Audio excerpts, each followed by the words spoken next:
Hey guys, Army Vet Chef Chris here, and today we're going to be making some rustic bread. So what I've chosen is a lean dough.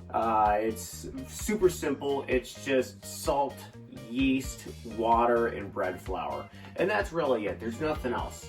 Now I'm skipping a critical step for the poolish.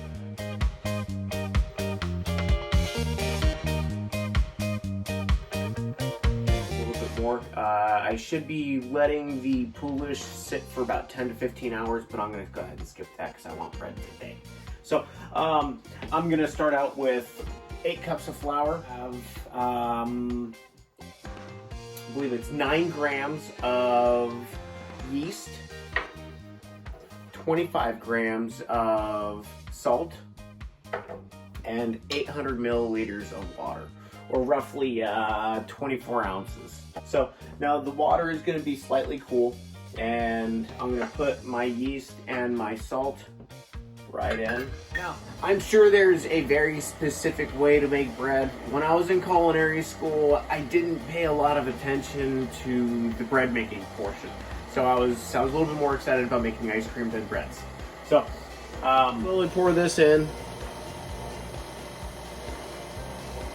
Now I'm using a dough hook.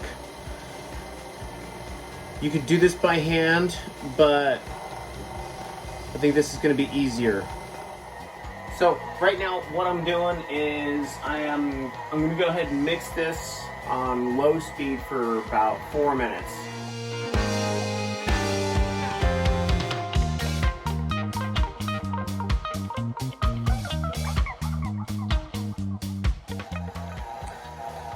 So about 4 minutes has passed now, and we're gonna kick the speed up to medium for about 2 minutes. We're done with all the mixing, and we're gonna go to our fermentation process. And that's where this guy's gonna start rising. So right now I'm oiling the bowl. What that's gonna do for me is it's gonna help the dough not stick to the bowl as it's rising. Now, if you're wondering, do I have to use any specific kind of oil? No, you don't. However, try not to use an oil like sesame seed oil, because that's going to be a little bit too much flavor.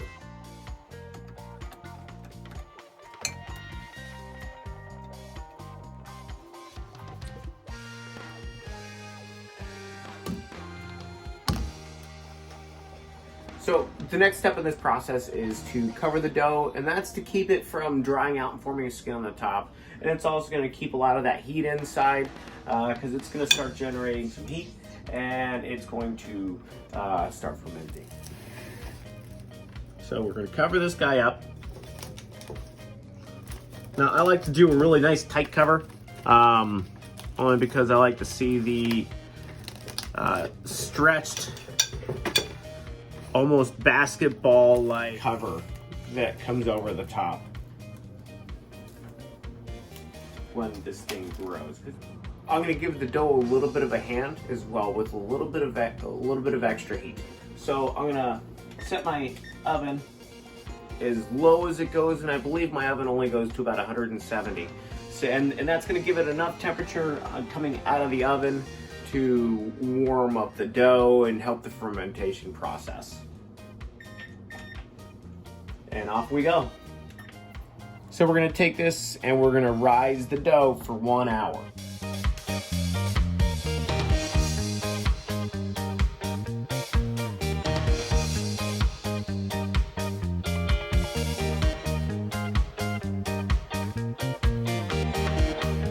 So we're gonna take that flour, I'm going to sprinkle it on the board. We're going to take our dough and our spatula, and we're going to go all the way around. And we don't want to be too rough with this. We want to keep that dough structure. We want to keep the protein strands intact. That way we have a nice stretchy dough. Now this is the part where I'm starting to practice, which is the folding. So we're going to take it, stretch it, and pull it over. So that's the first fold. We're going to do the same thing for this side. stretch it. And what we're doing is we're gonna help build the gluten strands. And that's super key to this, is having a dough scraper, dough cutter, board scraper, anything like that.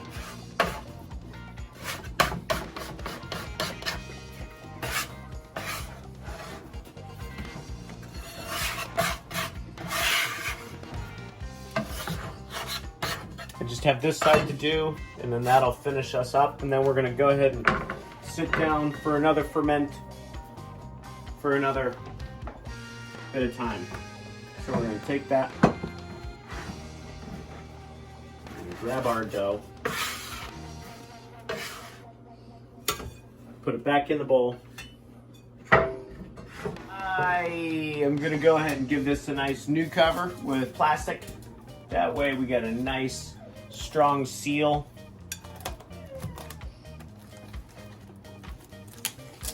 And we're gonna go for our second rise. So we're setting another timer for another hour.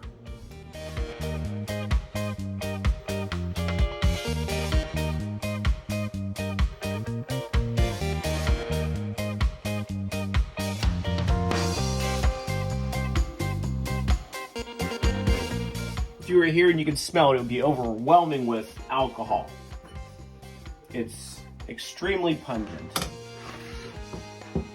Bread flour.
So we're gonna do 2, 4, 6.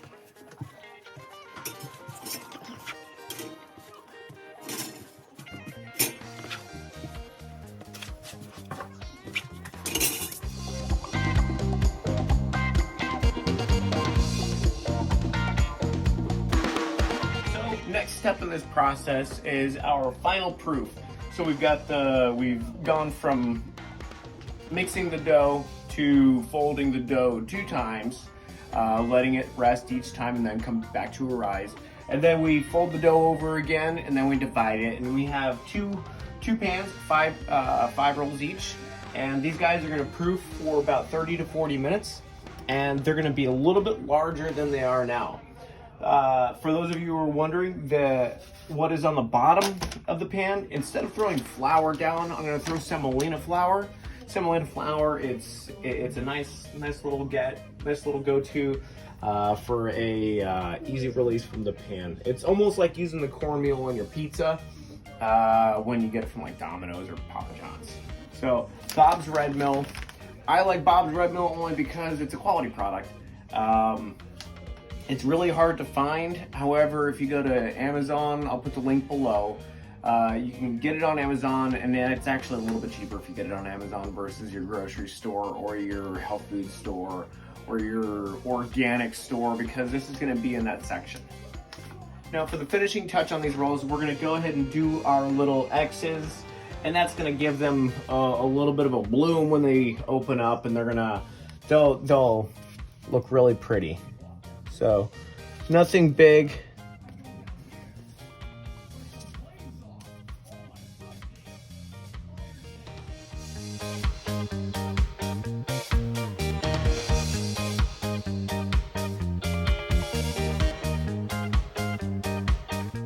Now, if you skip this step, it's okay.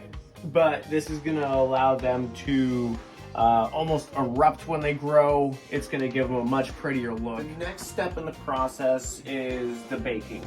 But if we're gonna be making a crunchy outer shell on the loaf, we need to have some kind of moisture inside the oven to make the outside crunchy. So what I did, since I don't have a steam injecting oven, I took a Pyrex container and I put it inside the oven, and it's full of water, and that's gonna be my steam injector.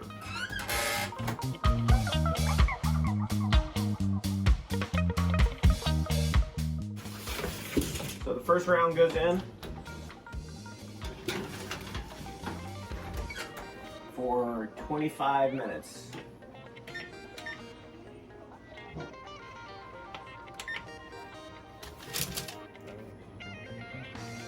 So the first round is ready to come out of the oven, so let's go ahead and open this bad boy and see how we've done.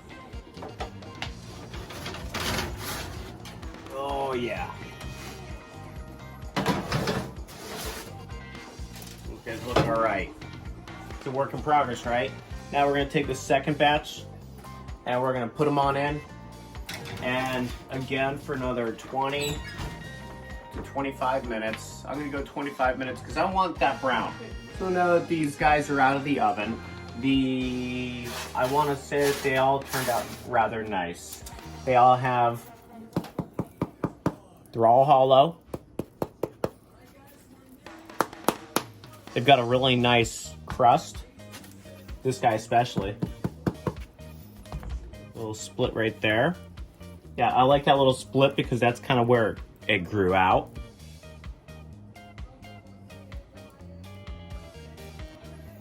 They smell delicious. And in just a second, we're gonna bust one of these puppies open. We're gonna see how it is with some nice warm Kerrygold butter. It kind of looks like a potato. It is a potato. And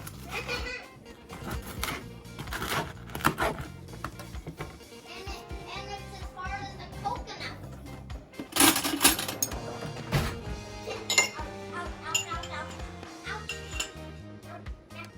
It's as hot as lava, though. It's as hot as lava. I love butter. I love onions and butter.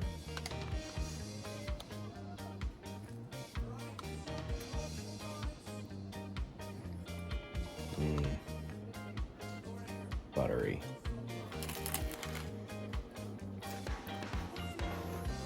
It's got a super crunch. So amazing. I wish you could taste it. Wait. I'm numb. So, last batch is out of the oven, and I am ridiculously happy with this. I couldn't be happier. I mean, they're all hollow sounding. These are, I mean, if you wanted to make bread bowls for soup, I mean, this is perfect for it. Or if you just want to nibble on it.